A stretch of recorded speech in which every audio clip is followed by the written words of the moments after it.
Hello and welcome to Talking Aussie Books, a weekly podcast bringing readers and writers of Australian fiction together. I'm Claudine Tinellis. As an avid reader and passionate advocate for Australian fiction, I make it my mission to spotlight local talent. So if you're looking for your next read or simply want to learn more about the Australian literary scene, this podcast is for you. Grab yourself a cuppa, sit back and relax. This episode is brought to you by Harper Collins Publishers, Australia. Listeners, I'm super excited to be welcoming my next guest to the podcast today. Megan Rogers is a debut novelist with impeccable credentials. Starting her work life as an editorial assistant at Allen Unwin before taking up a position in marketing at the State Library of Victoria, Megan has a PhD in creative writing as well as a Bachelor of Arts, majoring in science, a Diploma of Professional Writing and Editing, a Graduate Diploma in Professional Communication, and a Masters of Marketing. Incredible. Megan penned a non-fiction book called Finding the Plot, A Maternal Approach to Madness in Literature, published by Demeter Press in 2017. And this year, her debut novel, The Heart is a Star, is set to be released by Harper Collins Publishers. Having had the pleasure of devouring this book recently, I can tell you, listeners, this is a beautifully written, highly evocative and enthralling read to add to your piles. About a woman at the crossroads of her life and her quest to uncover the truth behind her father's death, The Heart is a Star is a book I won't forget in a hurry. So I'm delighted to have the opportunity to chat with Megan about it today. Welcome to the podcast, Megan. Thank you so much for having me. What a lovely intro. I feel very honoured. Oh, well, it's all true. Oh, thank you. Thank you. I'm still getting used to, I guess, people just being so lovely and generous. So thank you so much. It's my absolute pleasure. Now, Megan, the book isn't officially out just yet, but I feel like I've been seeing it everywhere for months and it's getting a lot of attention. So I wondered, does this make you more or less nervous about its impending release? That's a great question.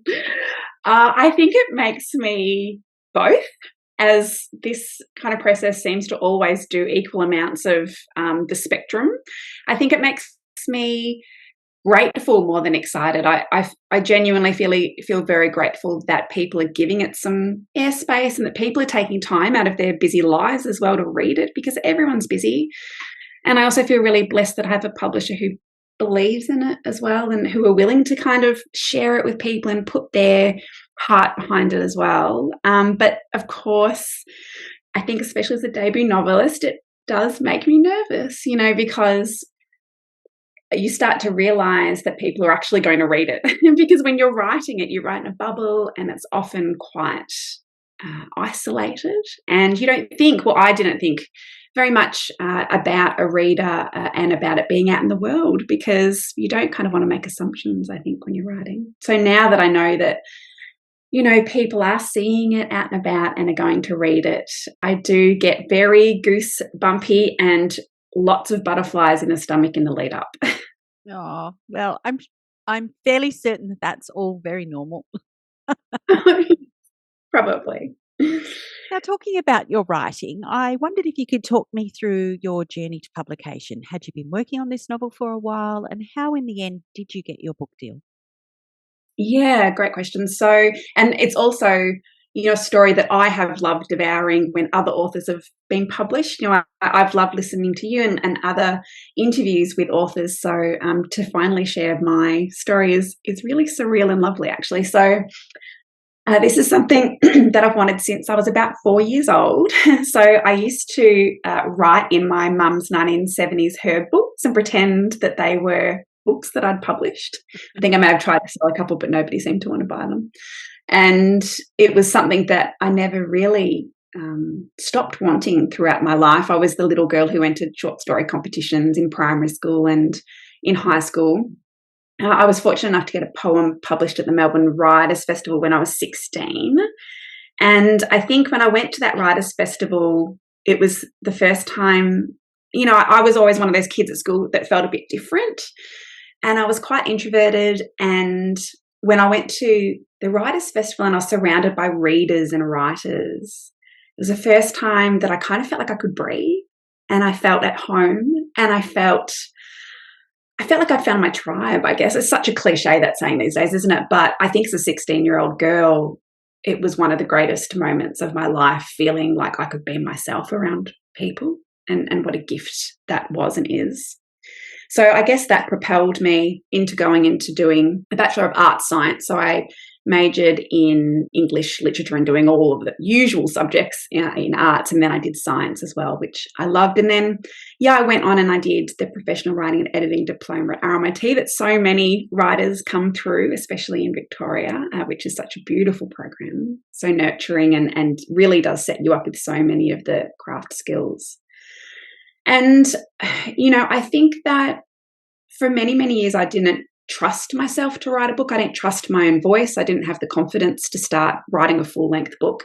I dabbled in all of the exercises that you do at university and in the assessments that you hand in and so forth. And, I didn't have very much growing up, so I was working and, supporting my family and wanting to earn an income as well. And so I was really focused especially my 20s on, building a career that could, I guess, set me up a little bit more than, I had experienced in the past. And that kind of took me away, I guess, a bit from my dream, as happens to so many of us, doesn't it? But I never gave up on it. And a couple of things happened when I was in my early 30s. I'm 43 now. I had my first baby, Ava, who is now 11, and then my second child, Maya, who is now 8. And I started to give them advice about chasing their dream and they can do anything they want to as long as they work hard. And I started to realize very, very quickly that I didn't follow any of that advice that I was giving. Every single piece of advice that I gave them, I was incredibly fearful of doing myself. And I think, everyone starts to realize that, children, they notice what you do.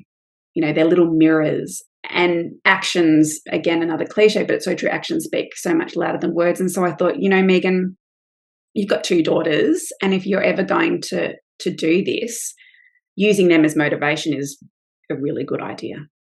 And so at the same time, my father, he was becoming quite unwell. It still actually gets me a bit emotional, but I think you realise that life is really short, and he had Alzheimer's, and we were trying to get him into a nursing home, and all of those things aligned to propel me with the catalyst for me to start seriously thinking about it. And so one night my youngest stopped breathing and I rushed her to the Royal Children's Hospital, and they saved her life, and they were incredible. And I was sitting in the cafeteria afterwards. My husband was in Sydney for work at the time, so I was kind of sitting there with my 2 kids, really unprepared and unready to go home, probably looking a complete mess. And a woman approached me wearing a lanyard and all the official attire, and she said, "Would you like me to sit with you and your baby and child for a moment? You can go into the bathroom, get something to eat." And I think I was too exhausted to say no. I'm usually terrible at accepting help, but I just did. I was so grateful. I came back and, strangers often do, we shared our stories, and she said that she was an anaesthetist at the hospital and that she had growing children of her own and an ageing mother she was looking after, and that she often felt as though she wasn't doing anything particularly well. And she said that one of the greatest gifts that her job had taught her is to not look away, that when she sees people in pain or experiencing kind of a real deep emotional experience, that she doesn't look away. And so I went home that night and I wrote the opening line to the book, which never changed really, which is like a splinter in my finger. I always thought that if I left my mother alone, she would work herself out. And the book got put on the back burner a little bit for a few years because I had a baby and a child, and it was all a little bit too hard for me to think of writing a full-length novel, to be completely honest. And then a second event happened, which I guess propelled me into actually writing the book. And that was, I was teaching creative writing at the time at RMIT, and I was sitting in a shared space overlooking Swanston Street in Melbourne. And I had my then she was kind of a young toddler strapped to my chest. I looked out the window and I saw a woman standing in a suit holding a child looking across the road. And I looked at her and I watched her, and she didn't move for what seemed like about 5 to 10 minutes. And so in that moment, I wanted to honour those anaesthetist's words, and I didn't want to look away. So I went down and I gently approached her and I said, I'm sorry, I hope you don't mind me asking, but are you okay? And she turned to me kind of surprised, and she looked at me probably exhausted like I was feeling in that cafeteria, and too exhausted not to be honest. And she said, no, I don't think I am okay. And so I said, why don't you come and have a coffee, and we'll have something to eat. And so we sat down, and she had a grilled sandwich, and she said that she was due to go back to work as a lawyer that morning and to put her child into care for the first time. And she couldn't imagine being apart from her baby for the day, but she also couldn't imagine not going back to work. And that those decisions were paralyzing her. She couldn't move. And we spoke, and I held her baby for a little while with mine, and eventually we parted ways, and I gave her my details. And about 12 months down the track, she sent me an email saying that she'd quit her job and that she'd started up a HR company that specializes in women who are going back to work after having kids. And I wanted to write a book which honored both of those women and so many of the women in my life at the time that were having breakdowns in their identity and the uncertain development of new ones. It's not the anaesthetist story, and it's not the woman in the suit story. It's not my story by any stretch of the imagination, but I really do hope that somewhere under the main plot, readers will find a sense of, I guess, company in the story and some of the themes that are dealt with. I love those pieces of inspiration for this beautiful story. And I think I told you before we started recording that one of the things that I loved most, amongst an array of things that I loved about this book, was the single point of view. This is Layla's story, and we are in her head for the entire time. She's such an incredible character. She's so flawed. She's so conflicted. She's so smart and so tortured. I wondered if you consciously chose to write Layla's story this way. That's a really, and I love these types of questions because they're kind of craft, and I can talk about these things for hours. So thank you for asking, because that's such a beautiful question.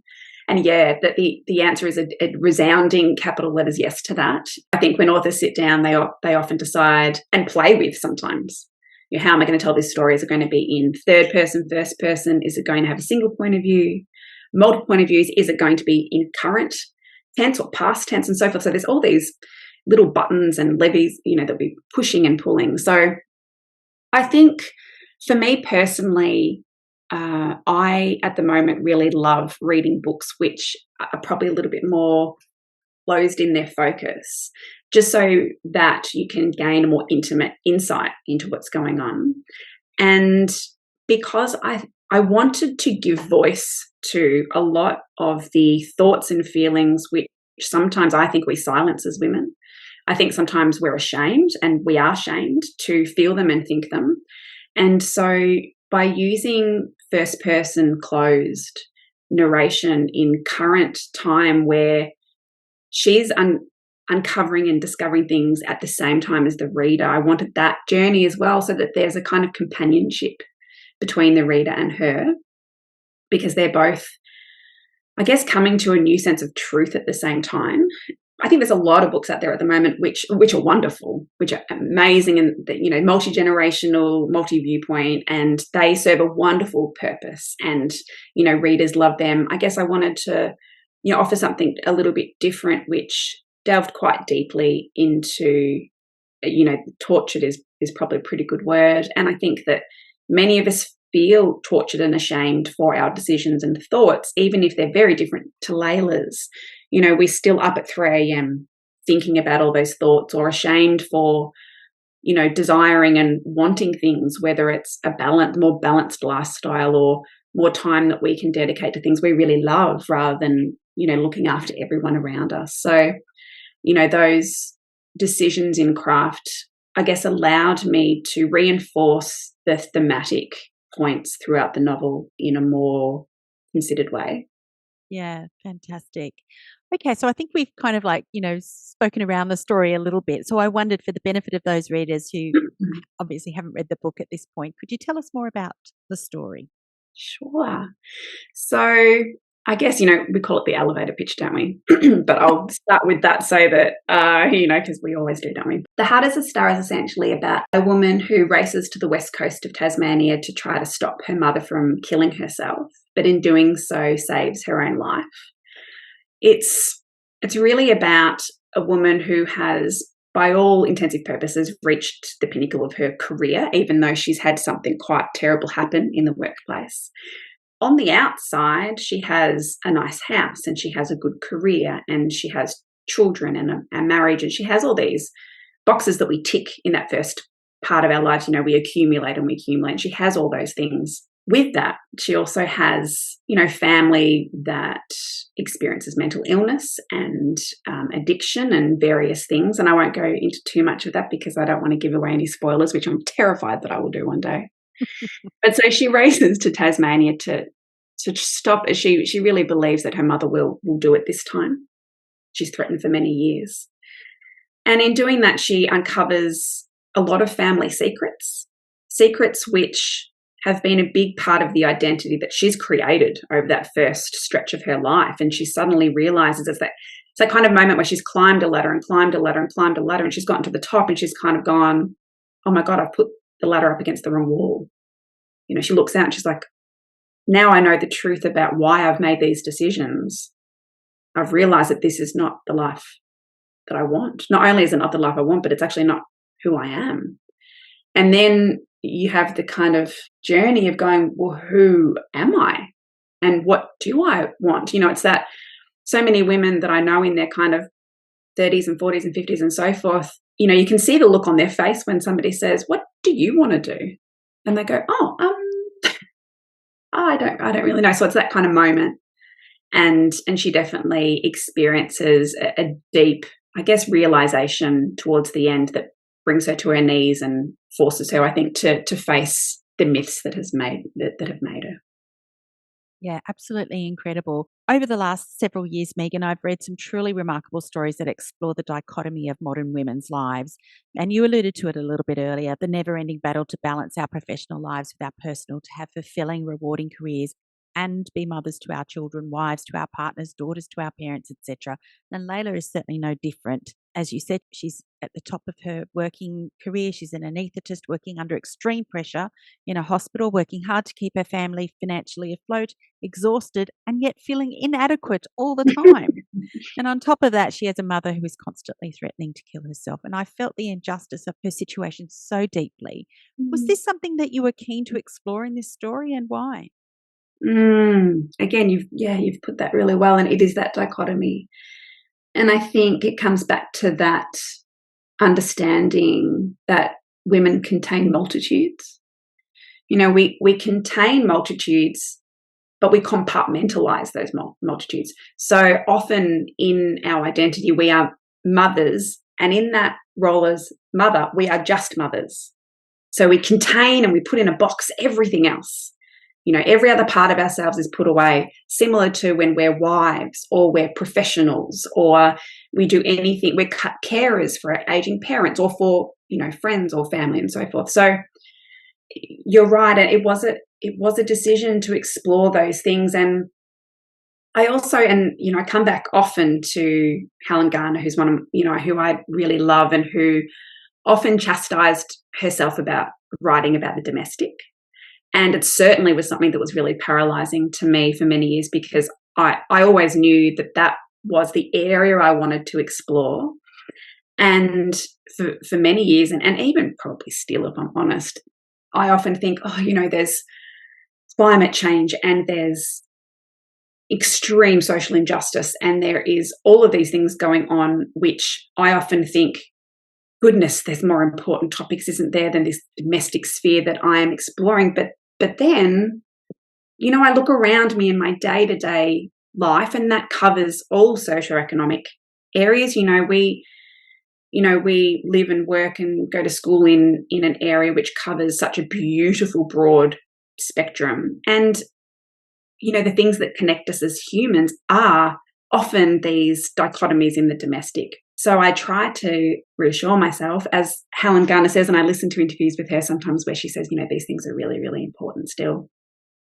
And I also wanted to also pull aside the curtain to Layla, which is, again, the first person narrative as well, because, yeah, she's at the height of her career and she has a house and everything, but she certainly hasn't come from that.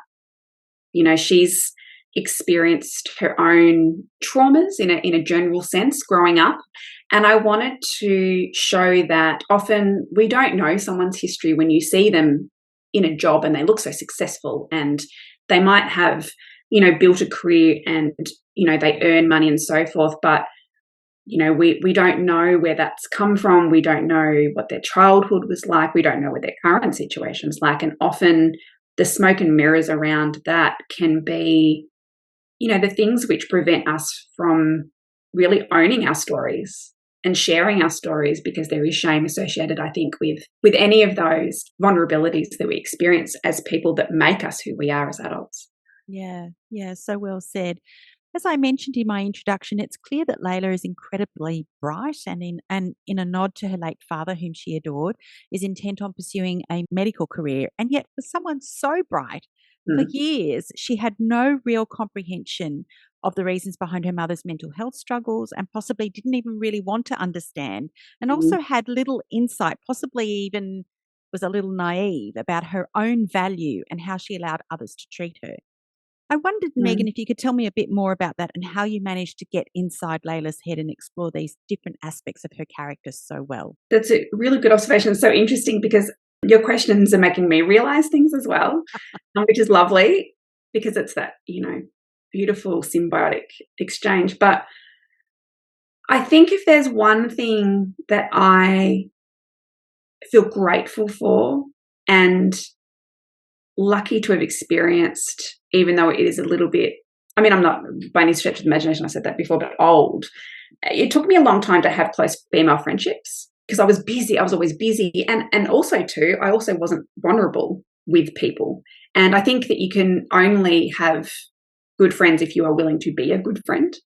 And part of that is sharing your own stories and vulnerabilities. So to answer that question, I became increasingly aware as I opened up to other women and they opened up to me that many, many seemingly successful people have real blind spots, have real, whether it be, a friend who, you'd think would know that, say, their partner's having an affair, but don't turn a blind eye necessarily, but they can be naive or they just don't want to know.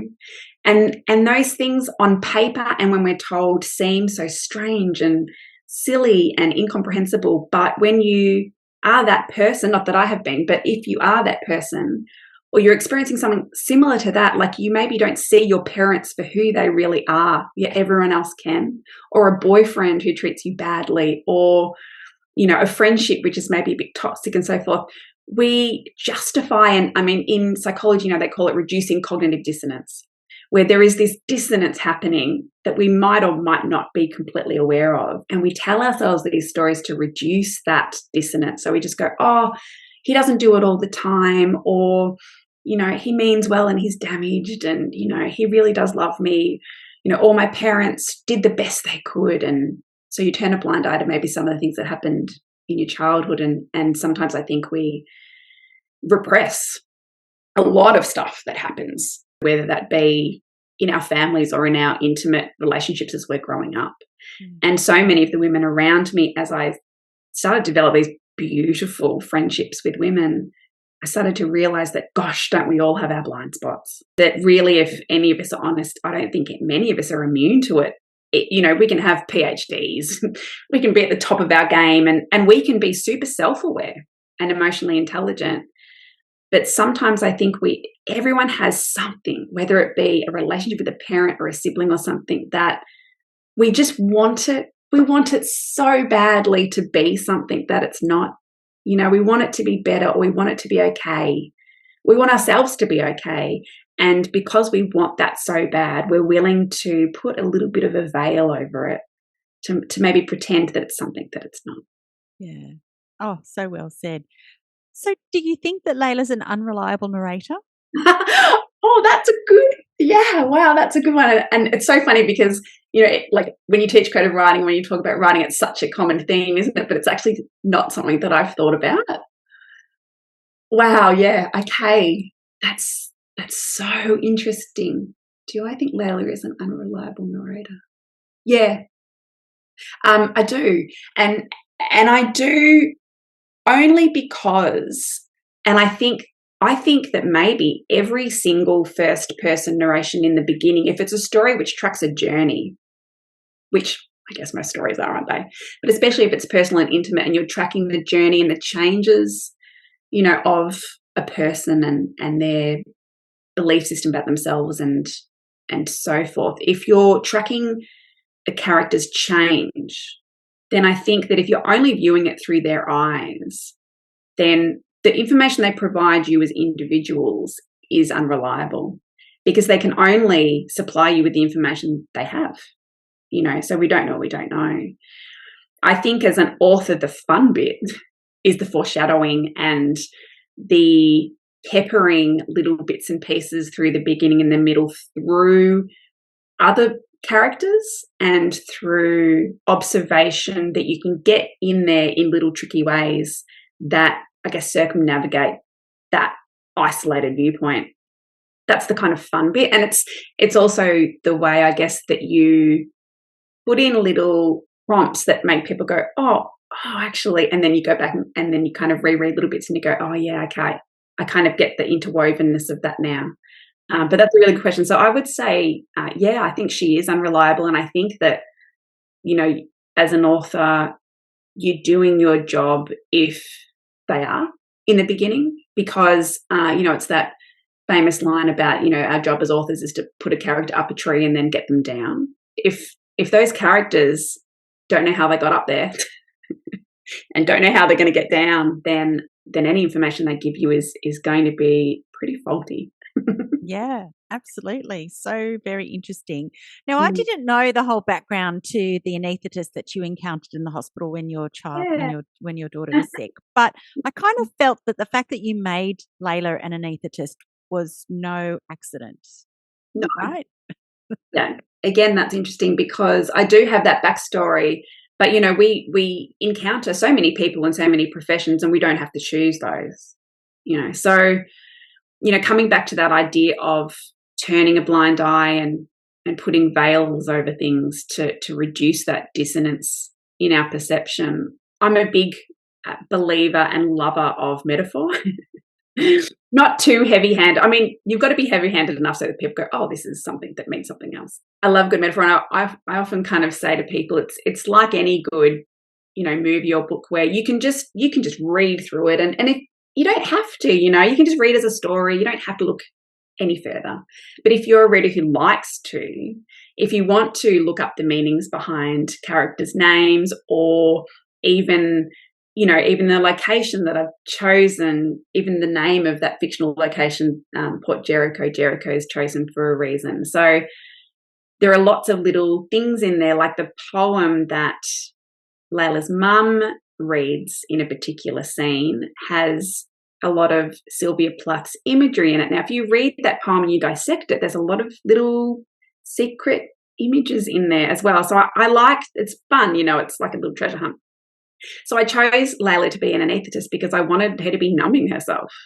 I wanted her to like the concept of, putting someone under and giving them a state of frozenness, in time. And I feel as though as a child, she is almost frozen in that moment, when she's with her father in the observatory and they're looking at the stars and he's this godlike person in her eyes. She can have all the success career-wise and she can get married, she can have kids, but she's really frozen as that little girl in that moment in many ways. And I think that many people have states in their childhood that they kind of keep within them as this solid core, this core memories we talk about.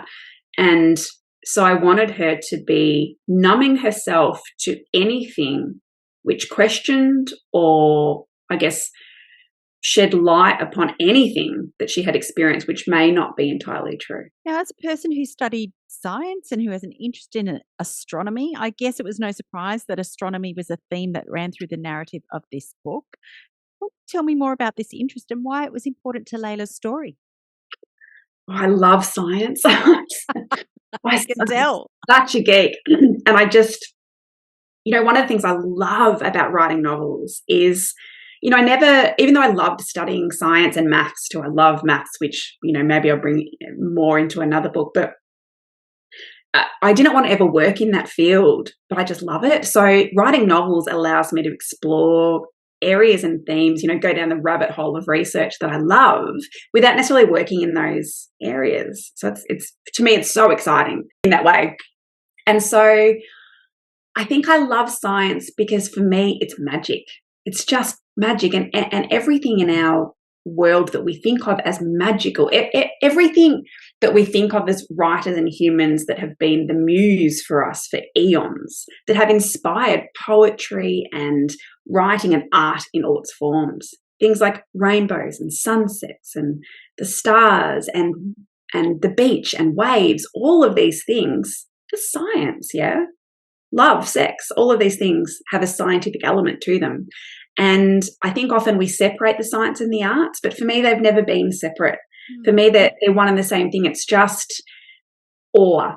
That's how I think about it, is both of them. It inspires awe in me to see an incredible painting and to see a sunset or the refraction of light in a certain way, or to think about the fact that the star that I'm seeing in the sky is actually an image which is 7 years old or something like that. And that to me it makes me feel both immensely small and immensely connected to people, because, I think what an incredible world that we live in, that all those minuscule things that, like when babies are formed, and you go down the rabbit hole of exactly how that happens in a body, and then when they're growing, and all those things that happen in a human body and the connections that are made, neurologically and physically, the same way that, when we see a night sky or when we see a garden, all of those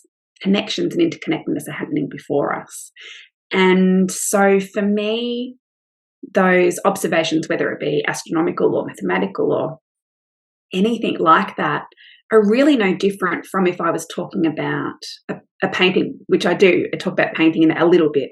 But if I was, I guess, exploring the idea of artistry and paint, for me, those things are no different really, because they're beautiful and complex, and they allow me to explore something like Layla's story, which isn't necessarily as it seems. Fantastic.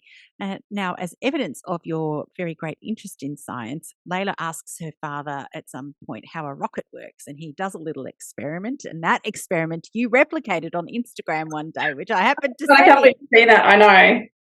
Yeah. I loved it. I thought it was fantastic. So if anyone out there is intrigued by my reference to this little experiment that Megan has performed, please look up Megan's Instagram account. I'm embarrassed a bit by that now, but I just love it. I love that experiment. So now there seems to be a growing movement of Australian stories being set in Tasmania at the moment, and The Heart Is a Star is set between mainland Australia and the wild, windswept coast of northwest Tasmania. Why did you want to set your book there? I know, it's like, when you call a child a name and then suddenly all the other kids have that name. I felt a little bit like that because of course this has been something that I've been working on for years, and so it comes out and you're like, oh, there's another one, oh, there's another one. You're like, it's, naming your child something that's become popular. So I never had a doubt in my mind that I wanted to set on the west coast of Tassie, and this is an interesting story. So one of the things I did in between the Melbourne lockdowns, which was terrifying actually, I flew to Tassie and I did the drive that Layla does very quickly, because I was terrified that I was going to get stuck in Tasmania, because people were getting stuck interstate at the time. And to be away from my children for, sometimes people didn't know when they were getting back. That would be torture for me. Like I just, a night or two, to be honest, was fantastic. But to have it indefinitely or for a while was difficult. So I did that drive. I did it quickly. I wanted to get the landscape right. I wanted to get the feelings right. And so I took photos along the way, and I wanted it to be, I wanted the landscape and the weather and the location to mirror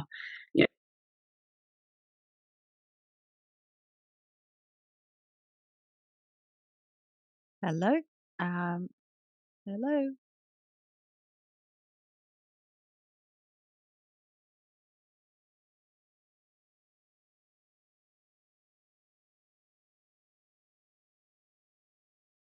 In the last literally days and weeks of his life. Sorry, Megan.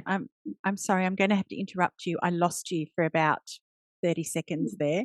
So What the last did thing I you? heard, the last thing I heard was the landscape. You were taking photos and you wanted to get the landscape correct. I'm so sorry.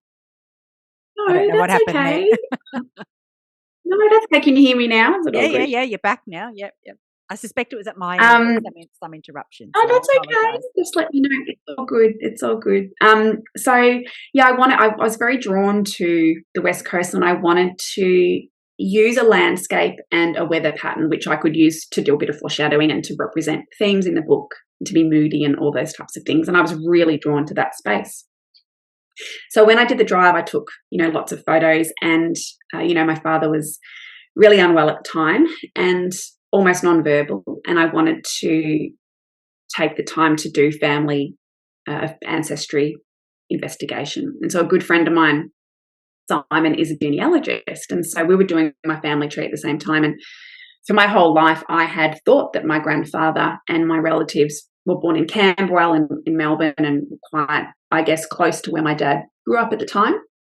And, he didn't talk very much about them, and I really wanted to know more. I think we get to a stage in our lives where we really want to know where we've come from, our own myths that make us in many ways. And so I come back from the trip, and Simon emails me and he goes, "Your grandfather was born 5 minutes from where you've set your book." No way. Yeah. And the church that I took a picture of is the church that my great-grandparents got married in. Oh my gosh. Yeah. And so my family come from there, and were there for generations. And gee, they were characters. I definitely don't come from money. One of the women was ran a brothel. There are lots of farmers, lots of farming people, really working class, lower working class people, a few criminals in there and so forth. So he still tells that story to people because he said, as a genealogist, it's the strangest thing that he's experienced. But I literally looked in the map, and the Port Jericho that I've created is kind of a combination in between Stanley and a few other places there. And, I looked on the map, and literally, the landscape that I had driven through and looked at, it's, maybe a half of a finger away from where I've set it. Amazing. Absolutely amazing. My next question was going to be, I was trying to imagine exactly where Port Jericho would have been. I've been to Tasmania a number of times in the last few years, and I couldn't quite picture where it was. And I went to Lake St. Clair, and I was looking in that area, and I thought maybe Stanley. I wasn't really sure. It's Stanley and Strawn. Yeah. Yeah, fantastic. Megan, so tell me about the title, The Heart is a Star. Tell me about that. Was that your title? Yeah, that was my title. So I had a few working titles as I was submitting it. And I think one of the great gifts of, I probably didn't explain the full extent of the publishing process before, actually, did I? About agent and publishing and so forth, but I can a bit later if you want me to. One of the gifts of that is it like being interviewed, actually. It brings into focus what you're talking about in your book. And so it was always about navigation. It was always about, coming to some kind of ability to listen to your inner voice and not the world around you. And, there is a lot of anatomical stuff in there and astronomical. And so for me, that was the title that I pitched to the publisher once I'd kind of finished a close to final draft for editing. And they luckily, because it doesn't always happen, they luckily really liked it. And I felt too, because it is a crossover novel between literary and commercial, my litmus test was always, could my mum read this and really love it? And could, one of the, literary academics at the university read it and find something else in it as well? So could both of those, extremes enjoy it? And so for me, the title, it can be a more kind of emotive commercial novel, and it can be a more metaphorical medical and astronomical title as well, if you want to see it that way. Megan, if there was one thing that you would like readers to take away from this book, what would it be? To keep reading. Not necessarily my book, but books in general. Yeah, I guess just to you always want, as an author, someone to finish reading and go, oh, I love reading. This is, this is why I love reading.